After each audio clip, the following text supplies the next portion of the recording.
Hello hello ಮಚಾ, ನಿಂಗೆ life ಅಲ್ಲಿ ಕಷ್ಟ ಅಂತ ಬಂದಾಗ ನಿನ್ ಜೊತೆ ಯಾರಿರ್ತಾರೆ? ನೀನೇ ಇರ್ತೀಯ ಮಚ್ಚ.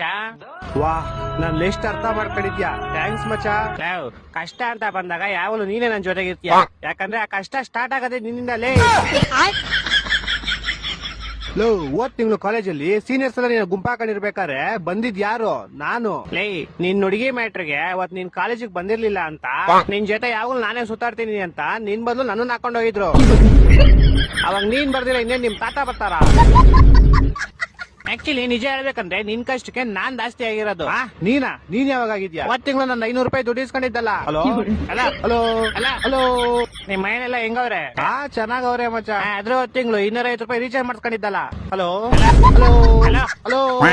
ಊಟ ಎಲ್ಲ ಆಯ್ತು ತಾನೆ? ಹ್ಞೂ ಮಚಾ, ಆಯ್ತು. ನಿಂದು? ಅದ್ರ ತಿಂಗಳು 200 ರೂಪಾಯಿ ಪೆಟ್ರೋಲ್ ಇಸ್ಕೊಂಡಿದ್ದಲ್ಲ. ಮಚಾ, ಏನು ಕೇಳಿಸ್ತಾ ಇಲ್ಲ. ನಿಂಗೆ ಆಮೇಲೆ ಮಾಡ್ಲಾ? ಆಮೇಲೆ ಮಾಡುವಂತೆ ನಾನು ಸ್ಟೋರಿ ಹೇಳ್ತೀನಿ ಕೇಳಿಲ್ಲಿ. ಹೇಳು. ನನ್ ಫ್ರೆಂಡ್ ಒಬ್ಳು ಮದ್ವೆನೇ ಇಲ್ಲ ಅಂತ ಕನ್ಸ್ ಕಟ್ಕೊಂಡು ಅವ್ರ ಮನೆಯವ್ರ ತೋರಿಸಿದ ಹುಡುಗನ ಜೊತೆ ಮದ್ವೆ ಆಯ್ತಾಳೆ. ಆದ್ರೆ ಫಸ್ಟ್ ನೈಟ್ ಅಲ್ಲಿ ಅವಳಿಗೆ ಗೊತ್ತಾಗುತ್ತೆ ಅವ್ರ ಗಂಡ ತುಂಬಾ ಕೆಟ್ಟವನು ಅಂತ. ಅಯ್ಯೋ, ಆಮೇಲೆ? ಇದು ನಿಂಗೆ ಹೇಳ್ಕೊ. ಇನ್ನೊಂದ್ ಸ್ಟೋರಿ ಹೇಳ್ತೀನಿ ಕೇಳು. ಇನ್ನೊಬ್ಬ ನಮ್ ಫ್ರೆಂಡ್ ಇರ್ತಾನೆ, ಅವನು ಜನರಿಂದ ಮರಣವರೆಗೂ ಎಲ್ಲಾ ತರ ಫಂಕ್ಷನ್ ಮಾಡ್ಕೊಡ್ತಾನೆ. ಅವ್ನ್ಗೇನಂದ್ರೆ ಅವ್ನು ಯಾವ್ದೇ ಫಂಕ್ಷನ್ ಮಾಡಿದ್ರು ಜನ ಯಾವಾಗ್ಲೂ ಖುಷಿಯಾಗಿರ್ಬೇಕು, ಹ್ಯಾಪಿ ಆಗಿರ್ಬೇಕು ಅನ್ನೋ ಒಂದ್ ಕನ್ಸರ್ನ್ ಇರುತ್ತೆ. ಇವಾಗ ಹಿಂದೆ ಅವ್ರ ಸ್ಟೋರಿ ಹೇಳಿದ್ನಲ್ಲ, ಅವ್ರ ಮದ್ವೆ ಫಂಕ್ಷನ್ ಇವನೇ ಮಾಡಿಸ್ಕೊಟ್ಟಿರ್ತಾನೆ. ಓಹೋ, ಸ್ಟೋರಿ ಇಂಟ್ರೆಸ್ಟಿಂಗ್ ಆಗಿದೆ. ಆಮೇಲೆ ಮುಂದೆ ಏನಾಗುತ್ತಂತ ಗೊತ್ತಾಗಬೇಕಂದ್ರೆ ಪ್ರತಿದಿನ ರಾತ್ರಿ 8:00 ಸ್ಟಾರ್ ಸುವರ್ಣ ಚಾನೆಲ್ ಅಲ್ಲಿ ಸ್ನೇಹದ ಕಡಲಲ್ಲಿ ಅಂತ ಸೀರಿಯಲ್ ಬರ್ತಾ ಇದೆ. ಅದನ್ನ ಮಿಸ್ ಮಾಡ್ದಿರಾ ನೋಡು.